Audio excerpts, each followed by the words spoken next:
Students, कैसे हैं आप सब? मैं भी बहुत बढ़िया हूँ। होप सो आपने कल वाली वीडियो देख ली होगी। कुछ स्टूडेंट्स के मेरे पास मैसेजेस भी आए हैं कि मैम वीडियो बहुत अच्छी है, तो thank you for that. And also they are message me कि भी आप इस चैप्टर्स की कर दीजिए रिकॉर्डिंग। तो डोंट वरी स्टूडेंट्स, ये फाइनल लो कि वन डे रिविजनरी क्लास में हर चैप्टर कवर अप होगा जो हमारे सिलेबस का पार्ट है। तो मैं आपको सारे चैप्टर्स करवाऊंगी, पर स्टेप बाय स्टेप। तो आज हम कंपनी लॉ कंप्लीट करेंगे। मिसलेनियस और डायरेक्टर्स हमारा पेंडिंग है ओनली, तो हम वो कंप्लीट करेंगे। मैं आपको जस्ट एक रिमाइंडर करवा दूं कि हमारे टेलीग्राम चैनल पे मैंने पीडीएफ फाइल अपलोड की है जो इस बार के आरटीपी एमटीपीज हैं वो चैप्टर वाइज बाइफरकेट किए हुए हैं। तो मेक श्योर कि आप वो देख रहे हैं। ऑल्सो आप वो देख रहे हैं और साथ में क्वेश्चन आंसर सोल्व कर रहे हैं। अगर आपसे वो क्वेश्चन आंसर सोल्व हो रहे हैं मीन्स कि आपको वो चैप्टर आता है, तो आप वो जरूर कीजिएगा। और आईसीआई के एमसीक्यू की बुकलेट जरूर कीजिएगा। उसकी बाइफरकेशन मैंने बहुत पहले ही अपने टेलीग्राम चैनल पे दे दी थी, तो होप्स हो कि आपने वो देख ली होगी और आईसीआई की एमसीक्यू की बुकलेट कर ली होगी। क्योंकि जिन बच्चों ने भी टेस्ट सीरीज ज्वाइन की थी, तो मुझे एक चीज दिखी कि उन्होंने आईसीआई के एमसीक्यू की बुकलेट करके ही नहीं देखी। सारे एमसीक्यू गलत थे उनके। तो इसीलिए मैं आपको फिर से बोल रही हूँ कि वो एमसीक्यू की बुकलेट जरूर करके जाइए जो आईसीआई ने दी है अपनी साइट पे। तो अब हम चलते हैं चैप्टर की तरफ। अभी हम क्या करेंगे, मिसलेनियस चैप्टर। मिसलेनियस चैप्टर में बहुत सारे छोटे छोटे टॉपिक्स हैं। सबसे पहले हम करेंगे removal of the name of the company. ये चैप्टर 5 सेक्शन का है, 248 से 252 तक। तो ये चैप्टर क्या कहता है कि कंपनी बिना वाइंडिंग अप में जाए, एक लॉन्ग प्रोसीजर में जाए बिना, अपना नाम कैसे स्ट्राइक ऑफ करवा सकते हैं, मतलब अपने आप को कैसे बंद करवा सकती है। तो 248 सेक्शन पावर देता है आरओसी को भी और कंपनी को भी कि वो नाम स्ट्राइक ऑफ कर सकते हैं कंपनी का ऑन अ सर्टेन ग्राउंड के बेसिस पे। तो कुछ कंडीशंस हैं, उन कंडीशंस को अगर पूरा करती है कंपनी तो आरओसी भी स्ट्राइक ऑफ कर सकती है अपॉर्चुनिटी ऑफ बीइंग हर्ड देके, और कंपनी भी स्ट्राइक ऑफ के लिए अप्लाई कर सकती है सुओ मोटो, अगर वो भी कुछ कंडीशंस को कंप्लाई करती है तो चलते हैं उनकी कंडीशंस देखते हैं हम। 248 सेक्शन पहले बोलता है कि आरओसी स्ट्राइक ऑफ कर सकती है कंपनी का नाम ऑन अ सर्टेन ग्राउंड्स। तो कौन कौन से ग्राउंड्स है? अगर कंपनी इनकॉर्पोरेशन के बाद 1 साल तक अपना बिजनेस रन नहीं करती है, तो विद इन 1 ईयर कंपनी ने कोई बिजनेस रन नहीं किया आफ्टर इनकॉर्पोरेशन, तो उसका नाम स्ट्राइक ऑफ हो सकता है। ROC opportunity of being heard देगी और आपका नाम स्ट्राइक ऑफ हो जाएगा कंपनी की लिस्ट से, आरओसी के रजिस्टर से।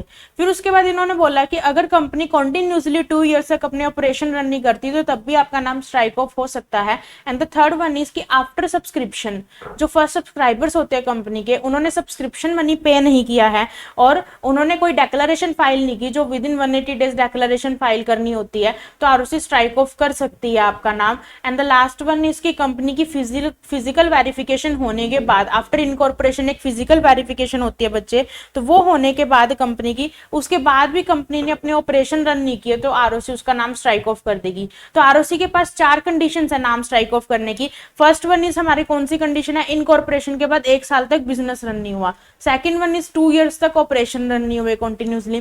थर्ड, सब्सक्रिप्शन मनी नहीं आया और ना ही 180 डेज में डेक्लेरेशन फाइल हुई। And the fourth one is कि हमारी फिजिकल वेरिफिकेशन होने के बाद कंपनी ने ऑपरेशन रन नहीं किए, तो आरओसी आपका नाम स्ट्राइक ऑफ कर देगी रजिस्टर से after giving opportunity of being heard. फिर उसके बाद कंपनी भी सुओ मोटो अप्लाई कर सकती है स्ट्राइक ऑफ के लिए। तो कंपनी कैसे अप्लाई कर सकती है बच्चे सुओ मोटो? कंपनी अप्लाई कर सकती है अगर कंपनी पे कोई लाइबिलिटी नहीं है, कंपनी के 75% पेड अप शेयर कैपिटल वाले अग्री कर जाते हैं।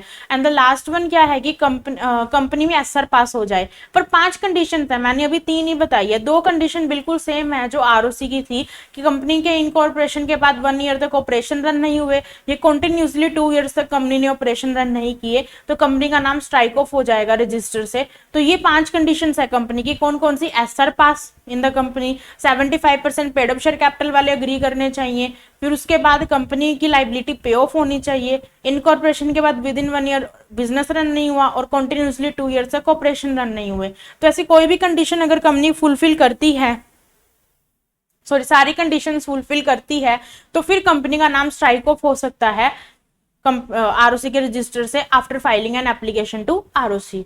249 सेक्शन क्या कहता है? कंपनी 248 में अप्लाई नहीं कर सकती एप्लीकेशन। क्यों नहीं कर सकती? क्योंकि कुछ इन्होंने बताए हैं सिचुएशंस कि 5 सिचुएशन ऐसी हैं जिसमें कंपनी अप्लाई नहीं कर सकती under section 248 for strike off office name. तो ऐसी कौन सी कंडीशंस है जिनमें कंपनी अप्लाई नहीं कर सकती? लास्ट 3 मंथ्स में अगर कंपनी ने अपना नाम चेंज किया है, लास्ट 3 मंथ्स में अगर कंपनी ने प्रॉपर्टी सेल परचेस की है। लास्ट 3 मंथ्स में अगर कंपनी कॉम्प्रोमाइज अरेंजमेंट में चली गई, लास्ट 3 मंथ्स में वाइंडिंग अप इनिशिएट हो गया, मतलब कि एक वाइंडिंग अप ओवरराइड करते हैं इस चैप्टर को। ऑब्वियस सी बात, अभी मैंने आपको बताया कि कंपनी वाइंडिंग अप में नहीं जाना चाहती तो इस चैप्टर में आती है। अगर कंपनी में वाइंडिंग अप इनिशिएट हो गया है तो रिमूवल के लिए हम अप्लाई नहीं कर सकते। और लास्ट 3 मंथ्स में कंपनी एक्टिवली बिहेव कर रही थी, तो अगर ये 5 सिचुएशन में से कोई सिचुएशन है तो आप 248 में रिमूवल के लिए नहीं जा सकते सुओ मोटो, ठीक है। नेक्स्ट उसके बाद आता है सेक्शन 8 पे एप्लीकेबल नहीं होता, और बाय मिस्टेक कोई लाइबिलिटी अराइज हो जाती है इन फ्यूचर तो कंपनी को वो पे ऑफ करनी पड़ेगी अंडर सेक्शन 248। 250 कहता है कि स्ट्राइक ऑफ के बाद कंपनी की क्या ऑब्लिगेशन बनती है, तो कंपनी का जो इनकॉर्पोरेशन का सर्टिफिकेट है वो डीम टू बी कैंसिल माना जाएगा और ऑपरेशन सीज हो जाएंगे। तो दो ही कंडीशन बोली इन्होंने कि इनकॉर्पोरेशन का certificate deem to be cancel मानेंगे और ऑपरेशन क्या हो जाएंगे, सीज हो जाएंगे। नेक्स्ट उसके बाद 251 कहता है कि आफ्टर स्ट्राइकिंग ऑफ अगर कोई लाइबिलिटी निकल आती है और पता लगता है कंपनी ने एस्केप करने के लिए स्ट्राइक ऑफ करवाया अपना नाम, तो उस केस में कंपनी को लाइबिलिटी तो पे ऑफ करनी पड़ेगी, साथ में 447 की पेनल्टी लग जाएगी। मतलब कि अगर बाय मिस्टेक की हुआ है तो सिर्फ लाइबिलिटी पे ऑफ कर दीजिए, अगर आपने बाय खुद से मतलब जानबूझ के ऐसा इंटेंशनली काम किया है कि आपकी लाइबिलिटी से आप एस्केप हो सके, तो उस केस में 447 की पेनल्टी भी आपको भरनी पड़ेगी। नेक्स्ट उसके बाद इन्होंने बोला 252 सेक्शन में अगर कंपनी अपना नाम रिकॉल करवाना चाहती है, अगर कंपनी अपना नाम रिकॉल करवाना चाहती है मतलब कि आप मेरा नाम वापस से रजिस्टर में डाल दीजिए, तो उस केस में क्या बोला है, आप विद इन 3 ईयर आरओसी खुद भी जा सकता है। यहाँ किसके पास जाएंगे अगर आरओसी खुद भी जा रहा है, तो ट्रिब्यूनल के पास। ध्यान रखिएगा, स्ट्राइकिंग ऑफ की पावर आरओसी के पास है पर रिकॉल की पावर ट्रिब्यूनल के पास है। एनसीएलटी ही रिकॉल कर सकता है, नेशनल कंपनी लॉ ट्रिब्यूनल जो एनसीएलटी है वो ही ओनली रिकॉल कर सकता है, बाकी स्ट्राइकिंग ऑफ की पावर आरओसी के पास है। तो एनसीएलटी रिकॉल कब करेगा, किसकी, अगर कौन एप्लीकेशन फाइल करे, कंपनी या आरओसी। तो एग्रीव्ड पर्सन या आरओसी कोई भी अगर with in 3 year application file करता है on a certain ground basis पे कि हमने गलती से स्ट्राइक ऑफ करवा लिया था, तो रिकॉल कर सकता है एनसीएलटी। और ध्यान रखिएगा कंपनी और वर्कमैन जो है, एम्प्लॉयज जो हैं, वो विद इन 20 ईयर्स भी रिकॉल करवा सकते हैं। तो कुछ कंडीशंस हैं जो अभी हमारे सिलेबस का पार्ट नहीं है, तो इसमें क्या बोला 20 ईयर्स में आप रिकॉल करवा सकते हो। तो बहुत अच्छा क्वेश्चन एक आया हुआ है लास्ट ईयर में जिसपे ये पूरा चैप्टर ही पूछा गया था पेपर में एक तरह से 8 मार्क्स में, तो उसके 4 पार्ट्स थे। काफी अच्छा क्वेश्चन है, तो आप वो जरूर देखिएगा। बाकी मैं किसी क्लास में वो डिस्कस भी कर लूंगी आपसे। तो ये 5 सेक्शन थे हमारे removal of the name of the company. 248 remove हो जाएगा, आरओसी या कंपनी खुद करवा सकती है। 249 कब रिमूव कंपनी नहीं करवा सकती। 250 रिमूवल के बाद की फॉर्मेलिटी। 251 अगर फ्रॉडुलेंटली रिमूव करवाया है तो क्या पनिशमेंट लगेगी। 252 recall bye tribunal, recall company का नाम दोबारा से रजिस्टर में आ जाएगा। तो ये था हमारा चैप्टर छोटा सा 5 सेक्शंस का, इंपॉर्टेंट है। जैसे मैंने बोला 8 मार्क्स में भी पूछा गया है, तो छोटे से छोटे चैप्टर भी इंपॉर्टेंट वेटेज रखते हैं। अगर एमसीक्यू में आ जाए, केस बेस्ड सिनेरियो में आ जाए या सब्जेक्टिव में आ जाए, तो हमारा जो 39, 40, 59, 60 का जो गैप है वो यही चैप्टर्स पूरा करते हैं। तो हमें चैप्टर्स छोड़ने नहीं चाहिए क्योंकि ईजी है बच्चे, और आप सेक्शन नंबर के साथ याद रख सकते हैं। नेक्स्ट उसके बाद टॉपिक है हमारा गवर्नमेंट कंपनी। कल हमने फॉरेन कंपनी किया था, फॉरेन कंपनी में डेफिनेशन थी 242 और सीरीज थी 379 से 393। गवर्नमेंट कंपनी की डेफिनेशन है 245 और 2 ही सेक्शन है 394 और 395। तो इस अगेन फॉरेन कंपनी की तरह गवर्नमेंट कंपनी की डेफिनेशन भी इंपॉर्टेंट है। गवर्नमेंट कंपनी की डेफिनेशन क्या कहती है, अगर कोई कौन सेंट्रल गवर्नमेंट, स्टेट गवर्नमेंट या सेंट्रल गवर्नमेंट स्टेट गवर्नमेंट दोनों मिलकर किसी भी कंपनी के 51% से ज्यादा शेयर होल्ड करती हैं, 51% paid up share capital consider with voting right. Voting right क्यों लिखा गया यहाँ पे बच्चे, पहले नहीं था। इधर वोटिंग पावर क्यों लिखा गया, क्योंकि मान लीजिए अगर किसी कंपनी में voting power number of shares के बेसिस पे दी जाती है, कुछ कंपनीज में एज पर इंडिविजुअल बेसिस पे दी जाती है, तो हम उस अकॉर्डिंग इसको काउंट करेंगे। तो स्टूडेंट्स मैं आपको करा रही थी गवर्नमेंट कंपनी। गवर्नमेंट कंपनी की डेफिनेशन हमने की है 245 सेक्शन में, which is the 51% paid up share capital considering voting power held by central government, state government और central government, state government both. तो उस कंपनी को हम गवर्नमेंट कंपनी कहेंगे। गवर्नमेंट कंपनी की सब्सिडरी भी गवर्नमेंट कंपनी ही कहलाती है। तो ये हमारी होगी डेफिनेशन। नेक्स्ट उसके बाद आता है 394 और 395 सेक्शन, जो गवर्नमेंट कंपनी पे बेस्ड है। 393 तक हमारा फॉरेन कंपनी ओवर होता है, तो 394 और 395 दोनों ही हमारे गवर्नमेंट कंपनी पे बेस्ड सेक्शन है। 394 क्या कहता है कि एनुअल रिपोर्ट और ऑडिट रिपोर्ट, और हमारी एनुअल रिपोर्ट, ऑडिट रिपोर्ट और कमेंट्स ऑफ C&AG, क्योंकि C&AG के कमेंट साथ में लगते हैं जब ऑडिट रिपोर्ट साइन होती है गवर्नमेंट कंपनी की। तो एनुअल रिपोर्ट, ऑडिट रिपोर्ट और कमेंट्स ऑफ C&AG तीनों ही AGM होने के विद इन 3 मंथ्स कहाँ पे जाएंगे? अगर सिर्फ सेंट्रल गवर्नमेंट है, मतलब सेंट्रल गवर्नमेंट ने होल्ड कर रखा है, तो पार्लियामेंट में भी जाएंगे। अगर स्टेट गवर्नमेंट ने होल्ड कर रखा है तो स्टेट लेजिस्लेचर में जाएंगे। अगर दोनों ने होल्ड कर रखे तो पार्लियामेंट में भी जाएंगे और स्टेट लेजिस्लेचर में भी जाएंगे। क्या जाएंगे? With in 3 months of AGM, annual report, audit report और कमेंट्स ऑफ C&AG। अब 394 और 395 में डिफरेंस क्या है? 395 सिर्फ डील करता है अगर शेयर सिर्फ स्टेट गवर्नमेंट होल्ड करती है, ओनली स्टेट गवर्नमेंट अगर होल्ड करती है तो 395 लगेगा। बाकी दो केसेस 394 डील करता है अगर सेंट्रल गवर्नमेंट होल्ड करती है या फिर सेंट्रल स्टेट दोनों मिलके होल्ड करती है शेयर्स किसी कंपनी के, तो उस कंपनी में 394 लगेगा, अदरवाइज 395 लगेगा अगर स्टेट गवर्नमेंट होल्ड करती है। तो ये हमारे थे दोनों सेक्शन। नेक्स्ट आपको मैं कराती हूँ एक और छोटा topic, dormant company. Dormant company 455 section. Dormant company का नाम कहीं भी आ जाए हम सेक्शन साथ में कोट करते हैं 455। बहुत सारी कंपनी लोग की एक्सेप्शंस में आती है डोरमेंट कंपनी। डोरमेंट कंपनी को हम और नाम से बुलाते हैं इनएक्टिव कंपनी, स्लीपिंग कंपनी। है क्या ये dormant company? Dormant company, sleeping company, inactive company का मतलब क्या है? मान लीजिए किसी कंपनी के एक बार के लिए ऑपरेशंस थोड़े से रुक गए हैं या कम हो गई हैं एक्टिविटीज, या फिर कंपनी फॉर्मेलिटी, क्योंकि कंपनी पे बहुत फॉर्मेलिटी लगती है। अगर कोई कंपनीज एक्ट 2013 में रजिस्टर्ड है तो there are lot of formalities. AGM कीजिए, FS फाइल कीजिए, एनुअल रिटर्न फाइल कीजिए, बहुत सारी फॉर्मेलिटीज है जो कंपनी को पूरी करनी पड़ती है।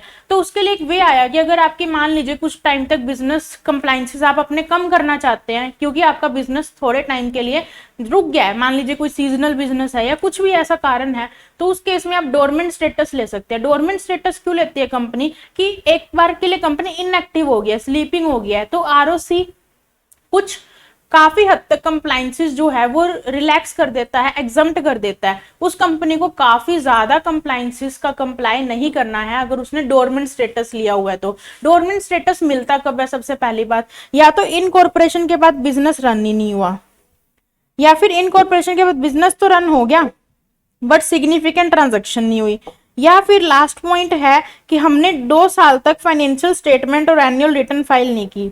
अब इसमें मैं हमेशा बोलती हूँ अगर 2 साल तक financial statement, annual return file नहीं की तो हम कहाँ जाएंगे? डोरमेंट स्टेटस में। 3 साल तक फाइल नहीं की तो हम डायरेक्टर में 164 सेक्शन डील करता है, डायरेक्टर डिस्क्वालीफाई हो जाता है for the 5 years, global ban है जो। और अगर 5 ईयर्स तक फाइल नहीं की फाइनेंशियल स्टेटमेंट, एनुअल रिटर्न, तो फिर आप वाइंड अप हो जाओगे, आप पे वाइंडिंग अप के प्रोविजन लग जाएंगे। तो ये था हमारा डोरमेंट स्टेटस। पहले देखिए डोरमेंट स्टेटस मिलता कब कब है, मैंने क्या बताया? डोरमेंट स्टेटस कब कब मिलता है? 3 केसेस में। इनकॉर्पोरेशन के बाद या तो बिजनेस ही रन नहीं हुआ, या फिर इनकॉर्पोरेशन के बाद बिजनेस रन हो गया पर सिग्निफिकेंट ट्रांजैक्शंस नहीं हुई हैं, या फिर लास्ट वन इसकी आपने 2 साल तक फाइनेंशियल स्टेटमेंट या एनुअल रिटर्न फाइल नहीं किया है, तब डोरमेंट स्टेटस के लिए अप्लाई कर सकते हैं। नेक्स्ट इन्होंने बोला कि सिग्निफिकेंट ट्रांजैक्शंस में हम क्या नहीं आएगा, मतलब हम इनको सिग्निफिकेंट ट्रांजैक्शंस नहीं मांगेंगे। अगर किसी कोई कंपनी में ये ट्रांजैक्शंस हो रही हैं तो वो डोरमेंट स्टेटस के लिए जा सकती हैं। तो अब ऐसी कौन सी ट्रांजैक्शंस है? गवर्नमेंट फीसिस पे कर रहे हो, ROC को फी पे कर रहे हो, ऑफिस मेंटेनेंस के खर्चे पे कर रहे हो, तो वो सिग्निफिकेंट ट्रांजैक्शन का पार्ट नहीं बनेंगी। और इनकॉर्पोरेशन के बाद जो फर्स्ट अलॉटमेंट होती है तो वो कर रहे हो, तो वो भी this is not the part of significant transaction. तो सिग्निफिकेंट ट्रांजैक्शन में ये नहीं आएगा, ऑफिस मेंटेनेंस के खर्चे, गवर्नमेंट फीस, और द लास्ट वन इनकॉर्पोरेशन के बाद अलॉटमेंट ऑफ शेयर्स। नेक्स्ट उसके बाद SR पास करना पड़ेगा आपको, और अगर डोरमेंट स्टेटस के लिए फ्रॉडुलेंटली अप्लाई किया गया तो 1 लाख रुपए का फाइन है। डोरमेंट स्टेटस MSc 1, इसके फॉर्म नंबर है 5। MSc 1 में हम अप्लाई करते हैं, MSc 2 में हमें डोरमेंट स्टेटस मिल जाता है, MSc 3 में कंपनी FS और एनुअल रिटर्न अब से MSc 3 में फाइल करेगी क्योंकि उस पर कंप्लाइंसेस कम हो गए हैं। MSc 4 में अगर आप एक्टिव हो गए हो तो विद इन 7 डेज आपको एक्टिव स्टेटस लेना है MSc 4 में, और MSc 5 में आपको एक्टिव स्टेटस मिल जाएगा। पर एक बार ध्यान रखिएगा बच्चे कि अगर कंपनी एक्टिव हो गई है और उसने विद इन 7 डेज अप्लाई नहीं किया तो आरओसी सुओ मोटो उसको एक्टिव स्टेटस दे देगा, बट उस पर 206 की इंक्वायरी इनिशिएट हो जाएगी एज पर अनलॉफुल बिजनेस के ग्राउंड के बेस पे। तो अनलॉफुल बिजनेस के ग्राउंड के बेस पे आप पे 206 की इंक्वायरी इनिशिएट हो जाएगी। तो यहाँ पे 206 की इंक्वायरी लिखी हुई है। तो ये हमारा होता है डोरमेंट कंपनी। इजी था, छोटा सा सेक्शन था, 455 वेटेज रखता है 4 मार्क्स की। नेक्स्ट उसके बाद मिसलेनियस प्रोविजन, तो 447 की पेनल्टी बताई गई है अगर फ्रॉड का अमाउंट अप टू 10 लाख है और 1% ऑफ टर्नओवर है, मतलब इतना ही है, तो उसमें क्या है, इससे ज्यादा है और मोर ऑफ द कंपनी, तो उसमें क्या है 6 मंथ से लेके 10 ईयर्स तक की जेल है एंड फाइन 3 टाइम्स हो जाएगा। मतलब जितना आपने आपका पेनल्टी है उसका 3 टाइम्स फ्रॉड है, फ्रॉड की अमाउंट है उसका 3 गुना फाइन लगेगा आप पे और 6 महीने से 10 साल की जेल लगेगी। बट अगर पब्लिक इंटरेस्ट में इन्वॉल्व हो तो ये 6 मंथ्स की जेल 3 ईयर्स की हो जाएगी। मतलब मिनिमम जो हमारी इंप्रिजनमेंट है वो 3 ईयर हो जाएगी और मैक्सिमम 10 ईयर ही रहेगी। फिर उसके बाद नेक्स्ट इन्होंने बोला कि अगर जो मैंने आपको ऊपर लिमिट बताई थी 10 लाख और 1% ऑफ टर्नओवर, अगर इतने तक का ही है फ्रॉड का अमाउंट तो क्या लगेगा, फाइन 50 लाख, जेल 5 ईयर और बोथ।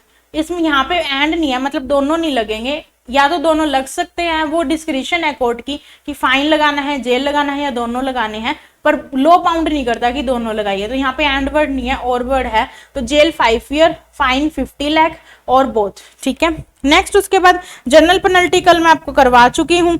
454 ये क्या कहता है, रिपीटिशन ऑफ ऑफेंस। अगर कोई ऑफेंस 3 साल में रिपीट हो जाता है, सेम ही ऑफेंस आप सेम ही गुना 3 साल में दोबारा कर देते हैं तो आपकी पेनल्टी ट्वाइस हो जाएगी। मतलब आप पे अगर 50 लाख का फाइन लगा है तो वो 1 करोड़ हो जाएगा, अगर आप पे 10 साल की जेल है तो वो 20 ईयर्स की जेल हो जाएगी। अगर आपने 3 साल में वही ऑफेंस दोबारा रिपीट कर दिया तो you have to be liable for twice penalty. Done. अब हमारे 2 टॉपिक रहते हैं, Nidhi company and the registered valuer. तो सबसे पहले हम चलते हैं निधि कंपनी की तरफ। निधि कंपनी 406 में डील होती है, section 406 for the Nidhi company. Nidhi company के बहुत सारे रूल्स है बच्चे। निधि कंपनी होती कौन है, जस्ट लाइक चिट फंड, जैसे किटी पार्टी वगैरह में जो मेंबर्स होते हैं वो इस पार्टिसिपेट लेते हैं, वैसे ही निधि कंपनी का कंसेप्ट है कि ये अपने मेंबर से ही डिपॉजिट लेती है और मेंबर को ही लोन देती है। तो इसका मेंबर बनना जरूरी है, अगर आप निधि कंपनी में इन्वेस्ट करना चाहते हैं तो आप इसका मेंबर होना मस्ट है। तो मेंबर होने के लिए अगर सिर्फ आप डिपॉजिट करना चाहते हैं तो एक इक्विटी शेयर भी होल्ड करोगे तो चलेगा, पर अगर आप डिपॉजिट के साथ साथ लोन भी लेना चाहते हैं तो कम से कम आपको 10 इक्विटी शेयर इसके होल्ड करने पड़ेंगे। ठीक है, फिर उसके बाद निधि कंपनी के मैंने बोला मेंबर से डिपॉजिट कर सकते हैं, लोन ले सकते हैं। निधि कंपनी में minimum paid up share capital कितनी होनी चाहिए, 5 लाख। मिनिमम मेंबर्स कितने होने चाहिए, 200। निधि कंपनी में जितने मर्जी डायरेक्टर्स हो सकते हैं, जितने मर्जी ऑडिटर हो सकते हैं, दिस 1 पॉइंट। और डायरेक्टर्स का टेन्योर क्या होगा, 10 to 10। पहले 10 साल के लिए अपॉइंट होंगे, 2 इयर्स का कूलिंग पीरियड, नेक्स्ट 10 इयर्स के लिए रीअपॉइंट हो जाएंगे।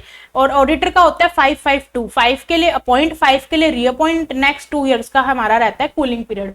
नेक्स्ट उसके बाद आता है बच्चे कि निधि कंपनी जो है मैंने बताया minimum paid up share capital 5 lakh, minimum members हमारे 200 होने चाहिए।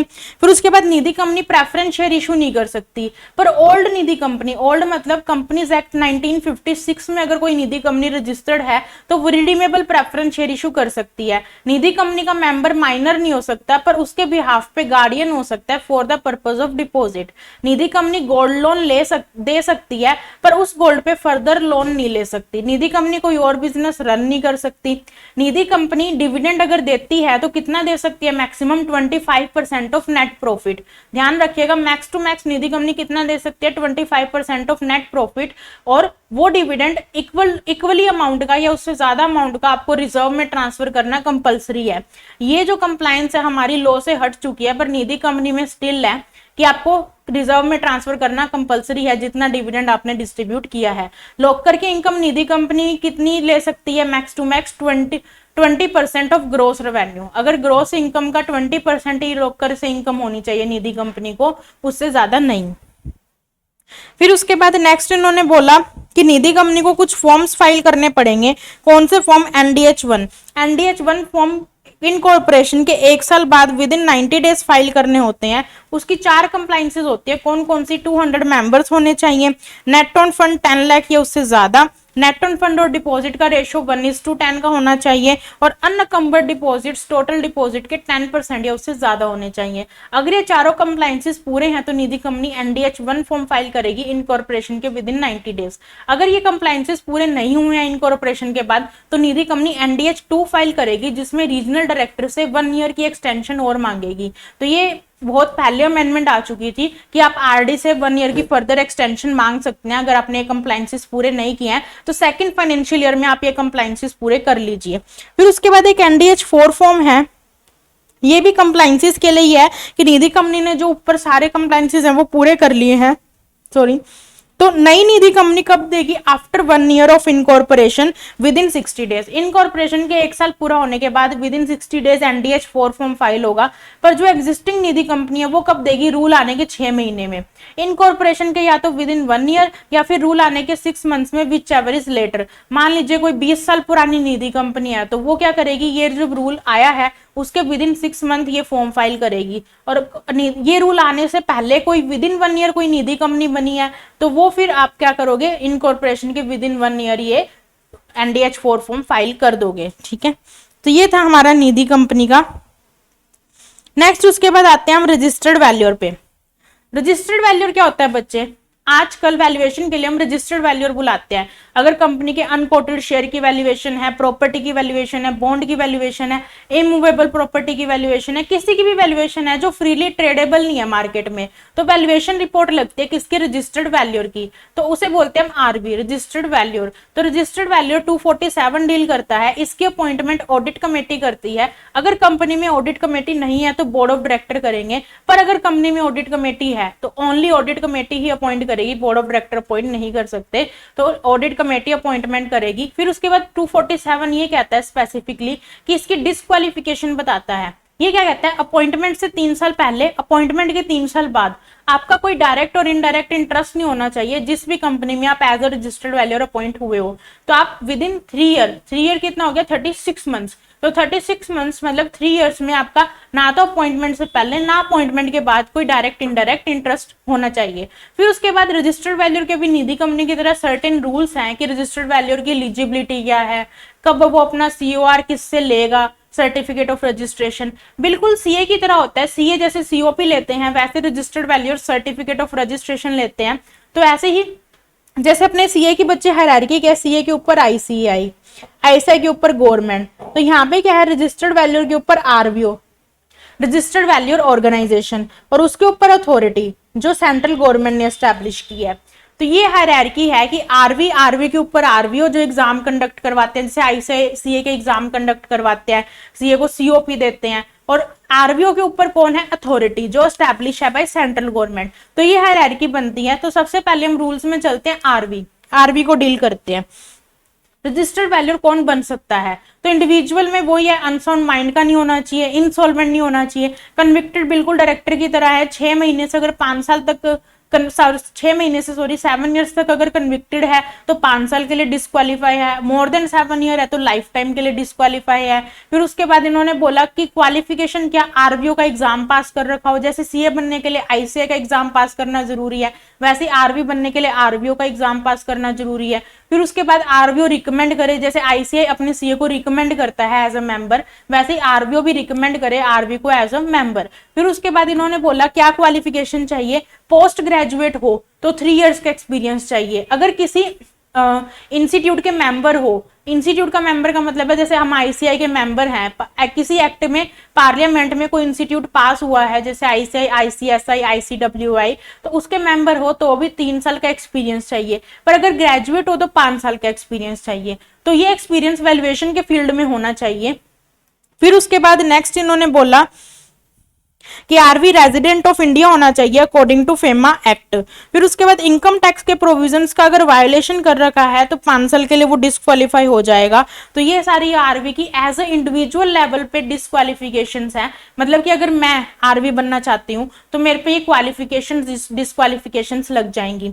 अब आता है RV अगर कोई फर्म या कंपनी बनना चाहती है, मान लीजिए कोई आर्टिफिशियल पर्सन RV बनना चाहता है तो उसमें क्या लगेगा, उन्होंने बोला इनके ऑब्जेक्ट क्लोज में अगर क्या नहीं है, प्रोफेशनल, फाइनेंशियल और वैल्यूएशन सर्विसेज नहीं है, मतलब कि फर्म और कंपनी के ऑब्जेक्ट क्लोज में अगर ये नहीं लिखा हुआ कि दे आर प्रोवाइडिंग इनका मेन ऑब्जेक्ट है फाइनेंशियल वैल्यूएशन और प्रोफेशनल सर्विसेज देना, तो वो डिस्क्वालीफाई हो जाएंगी। और वो फर्म और कंपनी तो होगी डिस्क्वालीफाई, साथ में कौन डिस्क्वालीफाई होंगे, उनकी subsidiary, associate, holding, joint venture, मतलब कि उनकी सारी ग्रुप कंपनी भी डिस्क्वालीफाई हो जाएंगी। तो खुद तो होंगी और साथ में अपनी ग्रुप कंपनी को भी ले डूबेंगे। फिर उसके बाद नेक्स्ट है कि जो उनके डायरेक्टर्स है या पार्टनर्स हैं उन पे इंडिविजुअल लेवल पे भी सेम लग जाएगा, जो हमने अभी पढ़ा था आरवी एज ए इंडिविजुअल जो एलिजिबिलिटी है वो उन पे भी लग जाएगी। अनसाउंड बिजनेस का नहीं होना चाहिए, इंसॉल्वेंट नहीं होना चाहिए, तो ये सब भी उन पे लग जाएगा। फिर उसके बाद ये ध्यान रखिएगा मिनिमम नंबर ऑफ आरवी कितने चाहिए फर्म या कंपनी में। जैसे हमारे आईसीआई ने बोला है कि सीए की फर्म में मेजोरिटी सीए होने चाहिए पार्टनर्स, तो ऐसे यहाँ पे कितने होने चाहिए, इन्होंने बोला 3 डायरेक्टर्स या partners all which ever is lower.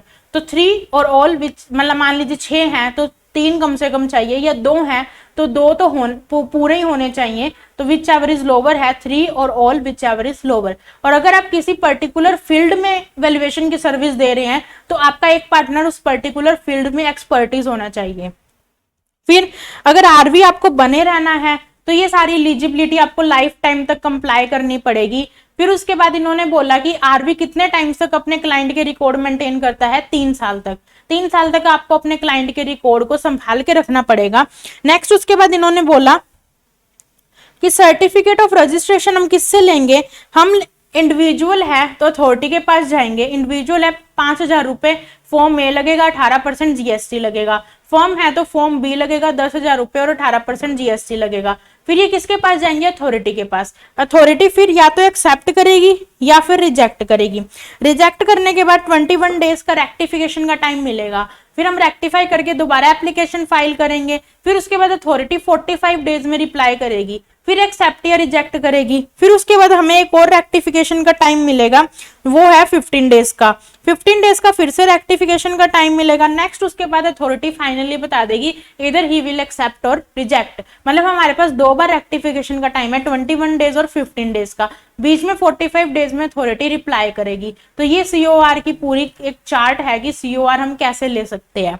ये मैंने बता ही दिया आरवी बने रहने के लिए क्या करना पड़ेगा। टेम्परेरी सरेंडर का कंसेप्ट क्या कहता है, जैसे मैं सीओपी छोड़ सकती हूँ, अगर मैं जॉब करना चाहूँ तो मैं अपनी सीओपी सरेंडर कर दूंगी, तो आरवी भी अपना सरेंडर कर सकता है, तो टेम्परेरी सरेंडर कर सकता है। आरवी आरवीओ को बताएगा, आरवीओ अथॉरिटी को बताएगा विद इन 7 डेज, और फिर वो वेबसाइट पे मेंशन हो जाएगा कि आज से ये आरवी एक्टिव नहीं है, मतलब ये वैल्यूएशन की सर्विसेज नहीं दे सकता। नेक्स्ट उसके बाद ट्रांजिशनल प्रोविजन ये कहता है कि ये रूल जब आए थे 31 जनवरी 2019 को, तो इन्होंने बोला जो भी आरवी डिस्क्वालीफाई हो गया आरवी बनने से, मतलब ये रूल्स आने के बाद इन्होंने एलिजिबिलिटी बताई, तो जो आरवी डिस्क्वालीफाई हो गए हैं आफ्टर दीज रूल्स इनिशिएट, तो उसके बाद विद इन 3 मंथ्स आप अपना काम कर लीजिए। मतलब 31 जनवरी 2019 से इन्होंने 3 महीने का टाइम दिया कि आपने जो भी पहले से असाइनमेंट्स ले रखे हैं वो पूरे कर लीजिए, और फिर उसके बाद आप और वैल्यूएशन की सर्विसेज नहीं ले सकते अगर आप इस एलिजिबिलिटी में फॉल नहीं करते हैं तो। नेक्स्ट उसके बाद वैल्यूएशन स्टैंडर्ड्स फॉलो करने पड़ते हैं। वैल्यूएशन कमेटी बताई हुई है, ये रीड कर लेना। टेन्योर वैल्यूएशन कमेटी का कितना होता है, 3+3 ईयर का। तो ये था हमारा ओवरऑल आरवी। आरवीओ कौन बन सकता है बच्चे, आरवीओ सिर्फ 4 लोग बन सकते हैं। Section 8 company, Indian trust act में जो रजिस्टर्ड है वो, फिर उसके बाद कोऑपरेटिव सोसाइटी, और जो पार्लियामेंट से स्पेशली जो इंस्टीट्यूट पास हुए हैं वो, जैसे आईसीएआई, आईसीएसआई, तो वो भी बन सकते हैं आरवीओ। आरवीओ कौन बन सकता है, सेक्शन 8 कंपनी, पार्लियामेंट से passed by parliament institute, certain institutes, Indian trust act में जो रजिस्टर्ड थी, और कोऑपरेटिव सोसाइटी। तो आरवीओ का काम क्या होता है, एग्जाम कंडक्ट करना, सेमिनार्स कराना, अपडेशन देना, उनको टाइम टू टाइम रिकॉग्नाइज करना, टाइम टू टाइम उन पे ध्यान देना, उन पे फोकस करना कि भाई वो अपनी जो सर्विसेज है वो प्रॉपरली दे रहे हैं या नहीं दे रहे हैं मार्केट में। तो ये सब उसका काम होता है।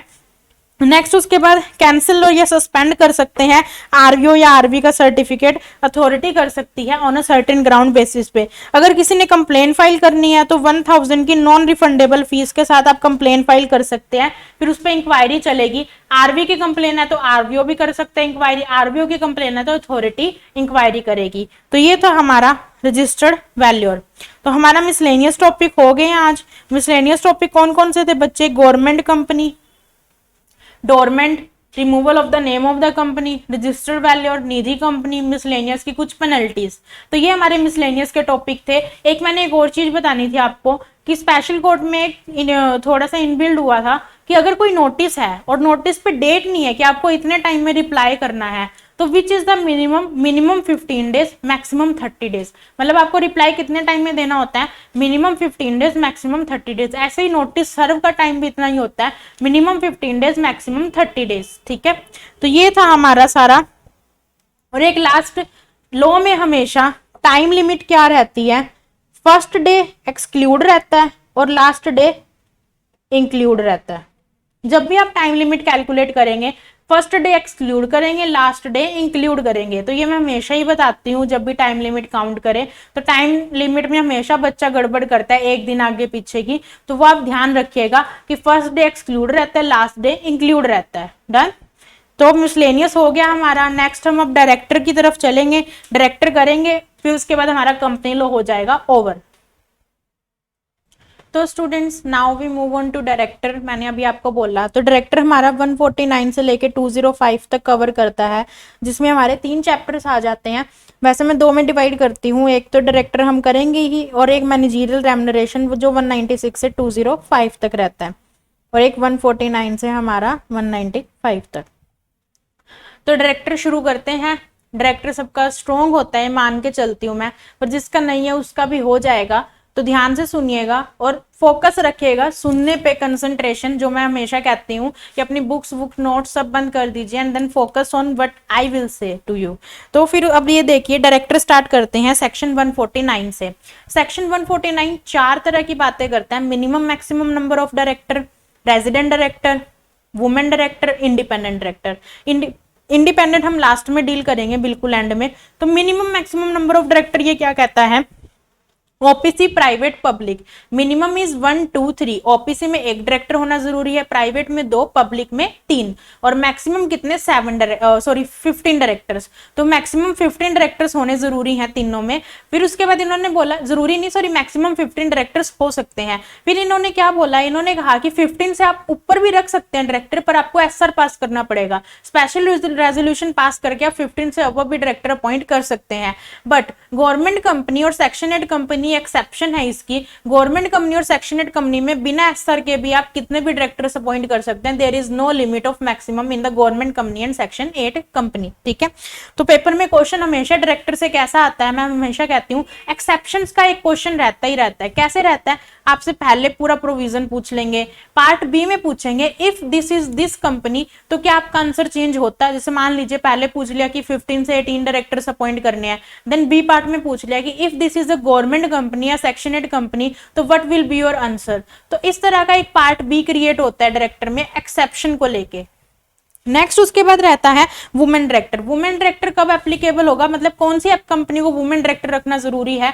तो कौन सी कंपनी को? लिस्टेड कंपनी को। लिस्टेड कंपनी पे लॉ का कोई भी प्रोविजन नहीं है जो उसकी एक्सेप्शन में आता हो। तो लिस्टेड कंपनी तो पूरे कंपनी लॉ को कंप्लाई करती है, तो लिस्टेड कंपनी पे। फिर उसके बाद अनलिस्टेड पब्लिक कंपनी जिसकी टर्नओवर और paid up share capital 100 crore, turnover 300 crore.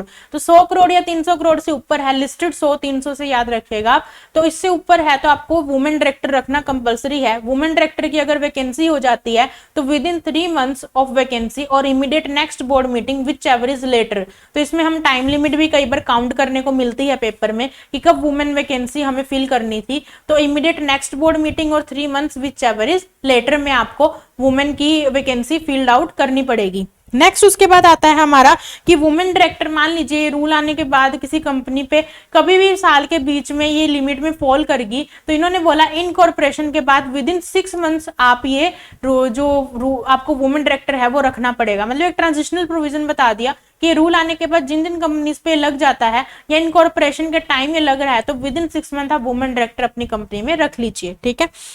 Next उसके बाद आता है रेजिडेंट डायरेक्टर। तो 182 days, not less than 182 days in a current financial year, मतलब कि 182 डेज या उससे ज्यादा इंडिया में रहा होना चाहिए। एक रेजिडेंट डायरेक्टर रखना कंपलसरी है हर कंपनी को। नेक्स्ट उसके बाद ये कोरोना वाली अब हट चुकी है, पहले था कि रिलैक्सेशन दे दी है। इंडिपेंडेंट डायरेक्टर हम बाद में डिस्कस करेंगे, तो डाटा बैंक भी हम बाद में ही डिस्कस करेंगे। नेक्स्ट उसके बाद आता है 151 स्मॉल शेयर होल्डर। 151 एसएसडी की बात करते हैं, स्मॉल शेयर होल्डर डायरेक्टर। ये क्या है, ये सिर्फ लिस्टेड कंपनी पे लगता है। पहली बात तो ये section only and only for listed company है एसएसडी। फिर उसके बाद इन्होंने बोला कि एसएसडी रखना, एसएसएच कौन होते हैं, स्मॉल शेयर होल्डर। तो उन्होंने बोला जिनकी नॉमिनल वैल्यू 20,000 से कम है, मतलब जिनकी शेयर्स की फेस वैल्यू, नॉमिनल वैल्यू 20,000 से बिलो है, तो उसको हम स्मॉल शेयर होल्डर कहेंगे। Wait a minute.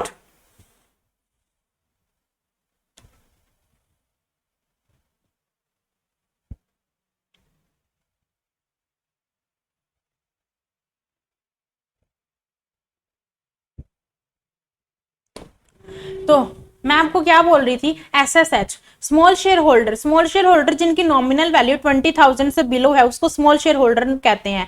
फिर स्मॉल शेयर होल्डर डायरेक्टर हम रख कैसे सकते हैं, तो कंपनी में कम से कम 1/10 ऑफ स्मॉल शेयर होल्डर और 1000 विच एवरेज हमारा क्या है, लोअर। तो इतने शेयर होल्डर अगर कंपनी में अप्लाई कर दें तो उनको फिर एसएसडी रखना पड़ेगा। एसएसडी अगर इंडिपेंडेंट है, इंडिपेंडेंट होना जरूरी है। इंडिपेंडेंट डायरेक्टर की सारी क्वालिफिकेशन डिस्क्वालिफिकेशन एसएसडी पे भी लगती है एज इट इज।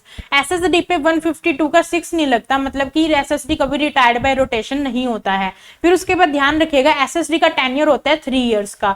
आप मैक्सिमम 2 कंपनी की एसएसडी बन सकते हैं। मतलब मान लीजिए कि मेरे को एसएसडी बनना है तो मैं कम से कम 2 कंपनी की बन सकती हूँ, पर दूसरी कंपनी कॉम्पिटिटिव बिजनेस में नहीं होनी चाहिए, सेम लाइन ऑफ बिजनेस में नहीं होनी चाहिए। फिर उसके बाद एसएसडी वेकेंट कब करेगा ऑफिस, अगर आप 149 की डिस्क्वालिफिकेशन में आ गया, क्योंकि मैंने अभी बताया एसएसडी का इंडिपेंडेंट होना जरूरी है, पर एसएसडी एसएसएच होना जरूरी नहीं है, मतलब कि स्मॉल शेयर होल्डर होना जरूरी नहीं है कंपनी का एसएसडी बनने के लिए। फिर उसके बाद नेक्स्ट उन्होंने बोला कि 149 की डिस्क्वालिफिकेशन लग गई है, 164 की डिस्क्वालिफिकेशन लग गई है, या फिर 167 की वैकेंसी लग गई है, तो उस केस में आप एसएसडी होने से डिस्क्वालीफाई हो जाएंगे, आपको उसी टाइम ऑफिस वेकेंट करना पड़ेगा। तो ये था हमारा 151 एसएसडी का section. 152 appointment of first director. First director की अपॉइंटमेंट या तो आर्टिकल या मेमोरेंडम में लिखे हुए हैं वो बन जाते हैं। अगर वो साइलेंट है तो उस केस में जो हमारे फर्स्ट सब्सक्राइबर्स होते हैं, प्रमोटर्स होते हैं, they are the appointed as a first director. फिर उसके बाद और होल्ड कब तक करते हैं, एजीएम तक। एजीएम तक होल्ड करते हैं ऑफिस एज अ डायरेक्टर, फिर एजीएम में हम अपने नए डायरेक्टर अपॉइंट कर लेते हैं। 152 का 6 क्या है, रिटायर्ड बाय रोटेशन। हर साल एजीएम में certain number of director retired होते हैं। तो कितने डायरेक्टर्स रिटायर्ड होंगे, तो कंपनी लो कहता है आर्टिकल में ऑथराइज होना चाहिए। तो ये सेक्शन क्या कहता है, 152 का 6 ये कहता है टोटल नंबर ऑफ डायरेक्टर्स में से आप माइनस कर दीजिए इंडिपेंडेंट एसएसडी नॉमिनी, क्योंकि उनपे ये सेक्शन एप्लीकेबल नहीं होता है। इंडिपेंडेंट नॉमिनी एसएसडी माइनस कर दीजिए, तो जितने डायरेक्टर आएंगे उनका करेंगे हम 2/3 करके अपर राउंडिंग ऑफ होगा। बच्चे ध्यान रखिएगा, अपर राउंडिंग ऑफ होगा, मतलब कि 3.1 आ जाता है तो उसे 4 काउंट करेंगे, तो अपर राउंडिंग ऑफ होगा। तो इसमें बोला है कि ये आ जाएंगे रोटेशनल डायरेक्टर, कंपनी के इस साल कितने डायरेक्टर रोटेशनल हैं।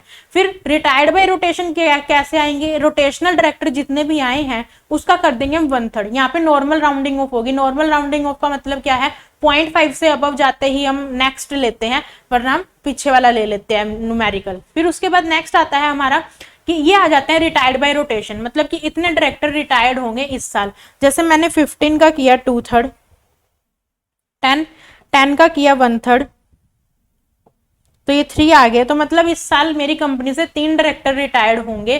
फिर उसके बाद नेक्स्ट आता है कि कौन सा डायरेक्टर पहले जाएगा। मतलब मान लीजिए कि किसी का अगर सेम ड्यूरेशन आया है तो कौन सा डायरेक्टर पहले जाएगा, तो इन्होंने बोला लॉन्गेस्ट ड्यूरेशन वाला डायरेक्टर पहले जाएगा, और अगर किसी का सेम टेन्योर है तो उस केस में बाय म्यूचुअल कंसेंट या बाय लॉट हम डिसाइड करेंगे, मतलब कि बाय म्यूचुअल कंसेंट या तो दोनों डायरेक्टर में से कोई डिसाइड कर ले कौन छोड़ना चाहता है ऑफिस, या फिर बाय लॉट पर्ची डाल के, ठीक है। नेक्स्ट उसके बाद 152 का 7 क्या है, automatically reappointment of retiring director. Automatically reappointment of retiring director क्या कहता है कि एजीएम हुई, उसमें डायरेक्टर रिटायर्ड होना था पर वो नहीं हुआ, अर्जेंट एजीएम हुई तो उसमें भी नहीं हुआ, तो वो जो रिटायरिंग डायरेक्टर है वो ही ऑटोमेटिक रीअपॉइंट हो जाएगा, ठीक है, उसी पोस्ट पे। पर इसकी कुछ एक्सेप्शंस है, मतलब कि ये डायरेक्टर अपॉइंट नहीं हो सकते ऑटोमेटिक रीअपॉइंटमेंट में। कौन से डायरेक्टर्स हैं ऐसे बच्चे, तो इन्होंने बोला कि अगर डायरेक्टर खुद ही अनविलिंगनेस बता दे, मतलब कि मुझे अपॉइंट नहीं होना है, या फिर डायरेक्टर खुद ही अनविलिंगनेस बता रहा है, या फिर इन्होंने बोला कि डायरेक्टर जो है वो 164 के अंदर डिस्क्वालीफाई हो गया है, या ऑल्टरनेट डायरेक्टर है उस पर भी ये सेक्शन नहीं लगता है। फिर उसके बाद इन्होंने बोला कि डायरेक्टर जो है या तो अनविलिंगनेस बता रहा है या डिस्क्वालीफाई हो रहा है, या फिर जिस पोस्ट पे है उस पोस्ट को फिल आउट करने के लिए ORS रिक्वायर्ड है, ऑर्डिनरी रेजोल्यूशन या स्पेशल रेजोल्यूशन, तो उस केस में भी इन्होंने बोला कि वो डायरेक्टर पे ये सेक्शन नहीं लगेगा। फिर उसके बाद 162 जहां पे लगता है वहां पे सेक्शन एप्लीकेबल नहीं होता। 162 आगे हम करेंगे वोटेड इंडिविजुअली। ये क्या कहता है कि अगर कोई डायरेक्टर भीड़ में आया, भीड़ में मतलब कि 162 कहता है कि मोर देन वन डायरेक्टर आप सिंगल रेजोल्यूशन से पास कर सकते हैं, अपॉइंट कर सकते हैं, तो अगर 162 के अंदर वो डायरेक्टर आया है तो उस पर सेक्शन एप्लीकेबल नहीं होगा। फिर उसके बाद अगर रेजोल्यूशन लॉस्ट हो जाए मीटिंग में, मतलब कि रेजोल्यूशन पास होते होते रह गया, मीटिंग में हुआ था ये जो ये हमारा मुद्दा है ये रेज हुआ था कि हमें इस साल ये डायरेक्टर रिटायर्ड करना है, पर वो रेजोल्यूशन पास नहीं हो पाया, तो रेजोल्यूशन लॉस्ट हो गया, तो उस केस में भी वो दोबारा ऑटोमेटिक रीअपॉइंट नहीं होगा। इन द लास्ट सिचुएशन जिसपे एक बार क्वेश्चन आया हुआ है पेपर में कि डायरेक्टर्स ने जानबूझ के एजीएम नहीं होने दी, तो उस केस में भी डायरेक्टर रिटायर्ड हो जाएंगे, वो कंटिन्यू नहीं करेंगे। AGM is the responsibility of directors to conduct. अगर एजीएम नहीं होती तो मेंबर्स फिर कोर्ट में फाइल करेंगे कि आप हमारी एजीएम करवाइए, ठीक है। नेक्स्ट उसके बाद आता है हमारा 153 से लेके 159 तक डिन के सेक्शन। 153 में हम एप्लीकेशन ऑफ डिन देते हैं, 154 में अलॉट होता है डिन हमें, 155 कहता है एक से ज्यादा डिन एक डायरेक्टर होल्ड नहीं कर सकता, 156 में हम कंपनी को डिन बताते हैं, 157 में कंपनी आरओसी को डिन बताती है, एंड द नेक्स्ट वन 158 में हम इंडिकेट करते हैं डिन हर वर्किंग पेपर पे, और 159 इज द पनिशमेंट फॉर डिन। अगर पनिशमेंट रॉन्गफुल मैनर में आपने ले रखा है तो वो 159 में पनिश करेगा। तो सेंट्रल गवर्नमेंट डिन हमें देता है, कौन के कहां पे अप्लाई करते हैं हम, सीजी के पास। फिर उसके बाद इसके कुछ रूल्स हैं, कैंसिल कब कब हो सकता है डिन, तो रॉन्गफुल मैनर में ले रखा है, अनसाउंड माइंड के हो, डुप्लीकेट ले रखा है आपने, तो ये इन वैसे डेथ के केस में, इंसॉल्वेंट के केस में, और अगर आपने DIR 5 में खुद ही सुओ मोटो सरेंडर कर दिया तो कैंसिल हो जाएगा। और एक इन्होंने बोला कि अगर KYC 3 DIR 3 KYC फाइल नहीं की तो टेम्परेरी सरेंडर हो जाएगा डिन, जब भी आप फाइल करेंगे तो डिन एक्टिव हो जाएगा। DIR 3 KYC क्या है, ये हर डायरेक्टर को हर फाइनेंशियल ईयर में नेक्स्ट फाइनेंशियल ईयर के 30 सितंबर तक फाइल करना होता है, जिसमें इस डायरेक्टर की अपडेटेड इन्फॉर्मेशन रहती है, जैसे उनका फोन नंबर चेंज हो गया, एड्रेस चेंज हो गया, तो this is the only updated information of director. तो हर डायरेक्टर को नेक्स्ट फाइनेंशियल ईयर की 30 सितंबर तक ये फाइल करना होता है, तो अगर ये फाइल नहीं किया है तो आपका डिन टेम्परेरी डीएक्टिवेट हो जाएगा। नेक्स्ट उसके बाद 160 सेक्शन क्या कहता है, appointment of subsequent director. Appointment of subsequent director क्या कहते हैं, हम वेट पानी पी लेते हैं, थोड़ा ब्रेक ले लिया करो बच्चे बीच में।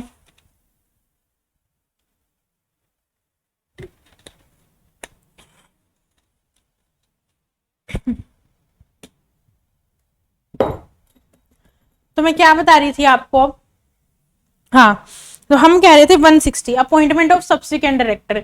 अगर हमने सब्सिक्वेंट डायरेक्टर मतलब कभी भी हमने डायरेक्टर अपॉइंट करना है तो उसकी फॉर्मेलिटी क्या है, डायरेक्टर को DIR 2812 फाइल करना पड़ेगा।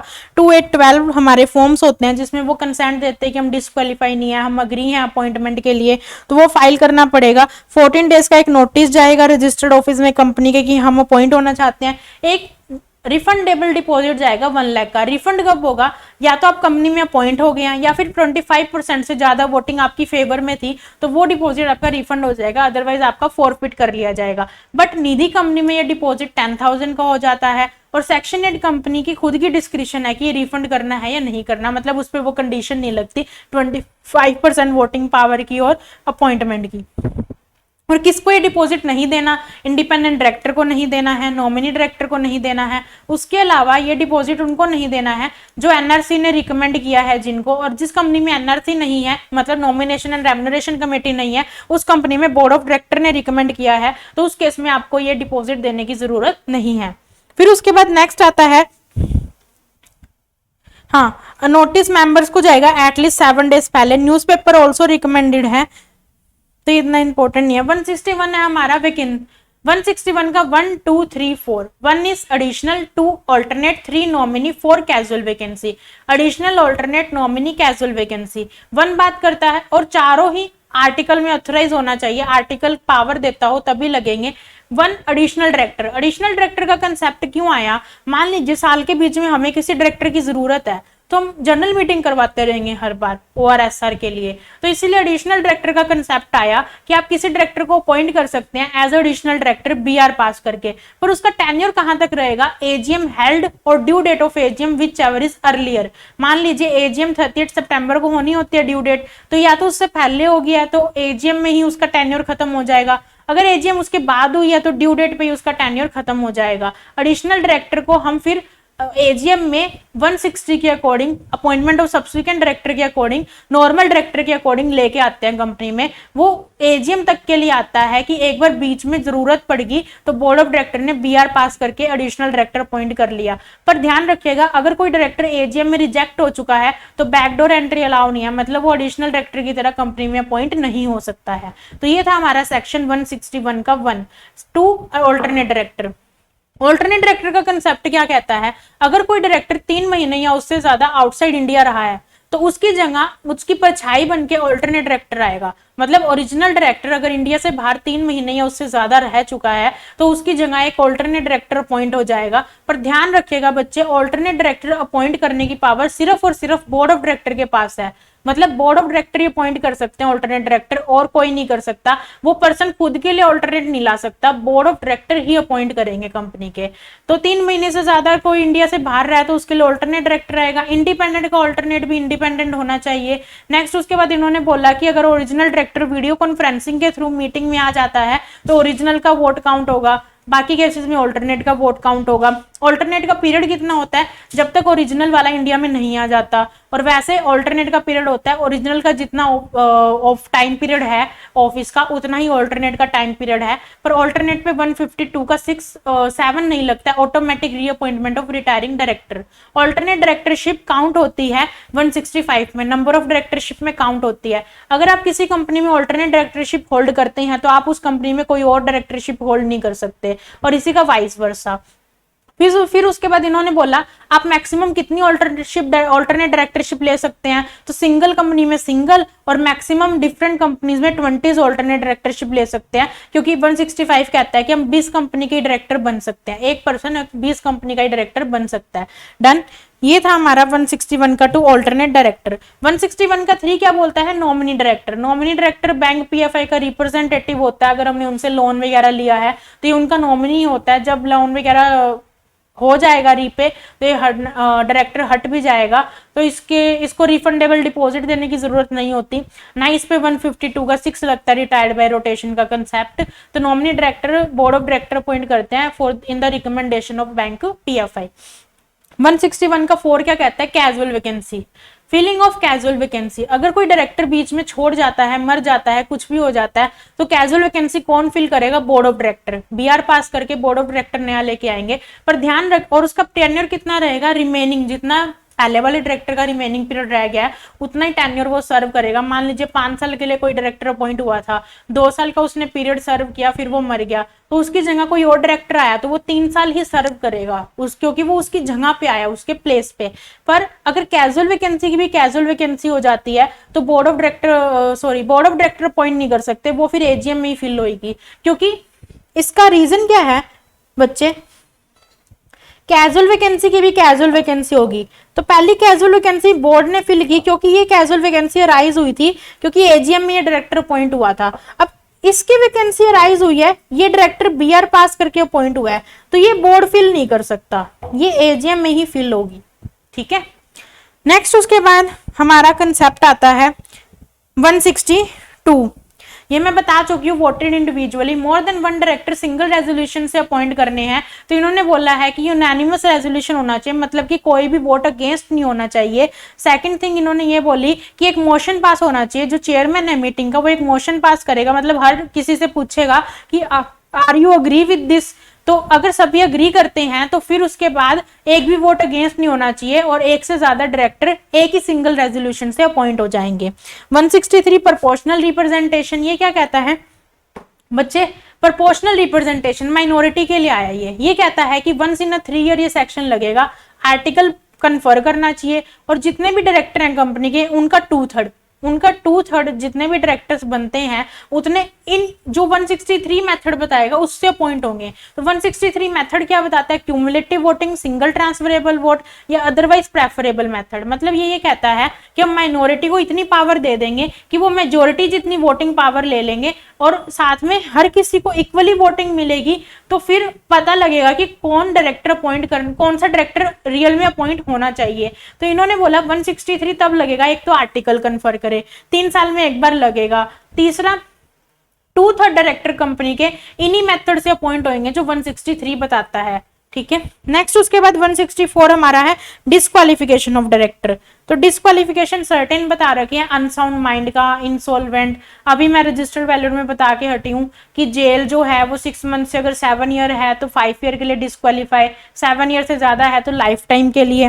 फिर उसके बाद इन्होंने बोला कि कॉल इन अरियर अगर कंटिन्यूसली ड्यू डेट से 6 महीने ऊपर हो गया है, नहीं दिया है तो डिस्क्वालीफाई हो जाएगा।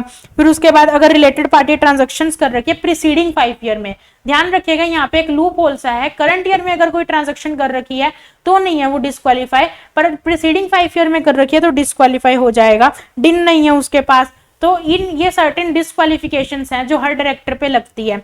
एक 164 का 2 है जो क्या कहता है, अगर किसी डायरेक्टर ने फाइनेंशियल स्टेटमेंट या एनुअल रिटर्न फाइल नहीं किया है कंटिन्यूसली 3 साल तक, या फिर डिविडेंड डिपॉजिट डिबेंचर डीडीडी इनके इंटरेस्ट पे नहीं किया है कंटिन्यूसली 1 ईयर तक डिफॉल्ट है, तो वो डायरेक्टर 5 साल के लिए डिस्क्वालीफाई हो जाएगा, ग्लोबल बैन लग जाएगा। मतलब फॉर द 5 ईयर्स वो डायरेक्टर कहीं भी अपॉइंट नहीं हो सकता किसी भी कंपनी में। तो और पर इन्होंने एक बोला, एक्सेप्शन डाली कि जिस कंपनी में डिफॉल्ट हुआ है उस कंपनी में वो डायरेक्टर अपॉइंट रहेगा, मतलब वेकेंट नहीं करेगा, कितने महीने तक, within 6 month from the date of appointment. मान लीजिए मैं आज किसी XYZ कंपनी में अपॉइंट हुई हूँ, 2 दिन बाद ऐसा कोई डिफॉल्ट मिल जाता है तो वैसे तो मेरे को हर कंपनी से वेकेंट कर देना चाहिए 5 साल तक, पर इन्होंने बोला जिस कंपनी में डिफॉल्ट हुआ है उस कंपनी में मैं 6 महीने तक रहूंगी, वेकेंट नहीं करूंगी from the date of appointment. ठीक है, नेक्स्ट 165 है नंबर ऑफ डायरेक्टरशिप का। नंबर ऑफ डायरेक्टरशिप क्या बोलता है बच्चे, नंबर ऑफ डायरेक्टरशिप कहता है कि आप कितनी डायरेक्टरशिप होल्ड कर सकते हो। एज ए सिंगल पर्सन मैं 20 कर सकती हूँ, पब्लिक कंपनी में 10, पब्लिक कंपनी की सब्सिडरी भी पब्लिक कंपनी कहलाएगी। इस लिमिट को हम डिक्रीज कर सकते हैं, इंक्रीज नहीं कर सकते, और इस लिमिट में क्या काउंट नहीं होगा, डोरमेंट और सेक्शन 8 कंपनी। फिर उसके बाद ड्यूटीज ऑफ डायरेक्टर क्या कहता है, ड्यूटीज ऑफ डायरेक्टर नॉर्मल है, रीड आउट वाला सेक्शन है कि डायरेक्टर्स अपनी अपनी कंप्लायंसेस पूरी करेंगे। नेक्स्ट सेक्शन 167, 8 और 9। 167 इज वैकेंसी, 8 रेजिग्नेशन और 9 फॉर रिमूवल। ये कैसे याद रखने होते हैं, या वेकेंट कर दो, रिजाइन कर दो, वरना हम रिमूव कर देंगे। तो 167 इज वैकेंसी, रेजिग्नेशन, रिमूवल, तीनों सेक्शन लाइन वाइज हैं। डायरेक्टर की बात करते हैं वैकेंसी, रेजिग्नेशन, रिमूवल की। 170, 71, 72 वन लाइनर है। 70 इज द रजिस्टर मेंटेन होगा डायरेक्टर की शेयर होल्डिंग को लेके। 71 इंस्पेक्शन कर सकता है कोई भी उस रजिस्टर का ड्यूरिंग बिजनेस आवर। और 72 पनिशमेंट है, जनरल पेनल्टी है कि पूरे डायरेक्टर में अगर कहीं भी कोई नॉन कंप्लायंस के लिए पेनल्टी नहीं दी गई है डायरेक्टर की तो वो पेनल्टी लगेगी 172 की। तो अब हम 3 सेक्शन ये करते हैं, 167, 8 और 9। तो देखिए now students we are discuss with, मैंने अभी बताया 167, 168 एंड 169।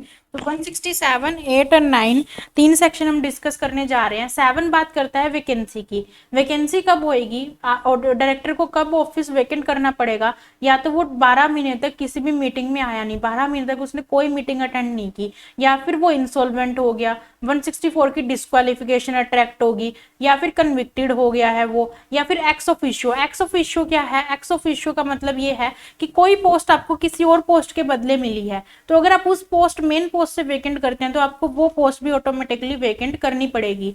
या फिर 184 में आप इंटरेस्टेड डायरेक्टर थे पर आपने डिस्क्लोज नहीं किया, तो विदाउट डिस्क्लोजर आप इंटरेस्टेड डायरेक्टर थे और आपने मीटिंग में पार्टिसिपेट कर लिया, तो उस केस में भी आप वेकेंट करना पड़ेगा आपको ऑफिस। अगर आप फर्दर अपील में चले जाते हैं तो जब तक फाइनल वर्डिक्ट नहीं आ जाता तब तक आप डिस्क्वालीफाई रहेंगे पर आप वेकेंट नहीं करेंगे।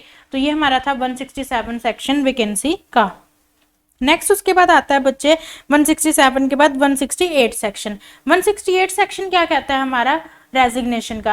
अगर कोई डायरेक्टर रिजाइन करता है तो वो सबसे पहले कंपनी को नोटिस देगा, कंपनी आरओसी को नोटिस देगी और डायरेक्टर भी आरओसी को नोटिस देगा DIR 11 में, जो कि ऑप्शनल है। कंपनी आरओसी को नोटिस देगी विद इन 30 डेज DIR 12 में, जो कि कंपलसरी है। फिर उसके बाद अगर फॉरेन कंपनी का केस है और डायरेक्टर DIR 11 फाइल कर रहा है तो उसमें CS या CWA या फिर रेजिडेंट डायरेक्टर के साइन लगेंगे। इफेक्टिव डेट कब मानी जाएगी रेजिग्नेशन की, या जो नोटिस पे मेंशन होगी या फिर जो जिस डेट को रिसीव हुआ है विच एवर इज लेटर। फिर उसके बाद अगर सारे डायरेक्टर रिजाइन मार देते हैं तो एक डायरेक्टर को ऑथराइज किया जाएगा फॉर द DSC। ऐसी वैकेंसी में अगर सारे डायरेक्टर वेकेंट कर जाते हैं तो प्रमोटर अपॉइंट होंगे, प्रमोटर भी वेकेंट कर जाते हैं तो फिर वहां पे सेंट्रल गवर्नमेंट अपॉइंट करेगी डायरेक्टर्स को जिनका टेन्योर AGM तक का रहेगा। तो ये था हमारा वैकेंसी और रेजिग्नेशन। नेक्स्ट उसके बाद आता है 169 जो बात करता है रिमूवल की। रिमूवल ऑफ द डायरेक्टरशिप क्या है कि अगर कोई डायरेक्टर रिमूव हो जाता है कंपनी से तो वो कैसे रिमूव होगा। तो सबसे पहले कौन से डायरेक्टर AGM में रिमूव नहीं हो सकते, तो दो तरह के डायरेक्टर है। एक तो 242 में जो ऑपरेशन मिसमैनेजमेंट में ट्रिब्यूनल ने अपॉइंट किए हैं, या फिर लास्ट वन प्रोपोर्शनल रिप्रेजेंटेशन से जो डायरेक्टर अपॉइंट हुए हैं तो वो डायरेक्टर अपॉइंट नहीं रिमूव नहीं हो सकते अंडर सेक्शन 169। अब डायरेक्टर यहाँ भी दो तरह से अपॉइंट होते हैं, एक तो ट्रिब्यूनल अपॉइंट कर सकते हैं 242 में, या फिर AGM में हम अपॉइंट करते हैं। अब यहाँ पे 115 सेक्शन ट्रिगर हो जाता है। 115 सेक्शन क्या कहता है यहाँ पे 115 सेक्शन कहता है कि 1% वोटिंग पावर और 5 lakh paid up share capital held करने वाले मेंबर्स अगर कंपनी में अप्लाई करते हैं कि इस साल हमने इस डायरेक्टर को रिमूव करना है, तो कंपनी डायरेक्टर को स्पेशल नोटिस भेजेगी। डायरेक्टर वहां से रिप्रेजेंटेशन लेटर भेजेगा। रिप्रेजेंटेशन लेटर डेफामेटरी नहीं होना चाहिए कंपनी की रेपुटेशन के खिलाफ, मतलब कि कुछ अगेंस्ट ना लिखा हो, जनरली उसने अपनी बात कही हो। अगर वो डेफामेटरी है तो कंपनी NCLT को अपील फाइल करेगी, NCLT का डिसीजन फाइनल होगा। अगर वो डेफामेटरी नहीं है तो वो ओरली पढ़ा भी जा सकता है AGM में और मेंबर्स को सर्कुलेट भी होगा। फिर उसके बाद वो डायरेक्टर रिमूव होकर नया डायरेक्टर अपॉइंट हो जाएगा OR पास करके। इंडिपेंडेंट डायरेक्टर में SR की रिक्वायरमेंट रहती है और नॉर्मल डायरेक्टरशिप में OR की। तो ये थे हमारे तीन सेक्शन 167, 8 और 9। 170, 71, 72 मैं आपको बता चुकी हूँ। 173 से हम आगे कंटिन्यू करेंगे नेक्स्ट क्लास में। 173 से अभी मैं आज आपको इतना ही करा रही हूँ। 170 क्योंकि थोड़ा हेक्टिक हो जाता है, 173 से पूरा डायरेक्टर कंप्लीट करवाऊंगी और द नेक्स्ट क्लास में हम इसके पार्ट 3 में जो इंडिपेंडेंट डायरेक्टर का कंसेप्ट है जो पेंडिंग है वो भी करेंगे। और कुछ मैं आपको सैबी सिक्योरिटी लॉ में सिर्फ हमारा सैबी है, अब सिकरा हट चुका है तो हम सैबी कर लेंगे सिक्योरिटी लॉ। तो नेक्स्ट पार्ट हमारा होगा डायरेक्टर कंप्लीट हो जाएगा और सैबी करेंगे हम, सैबी एक्ट 1992।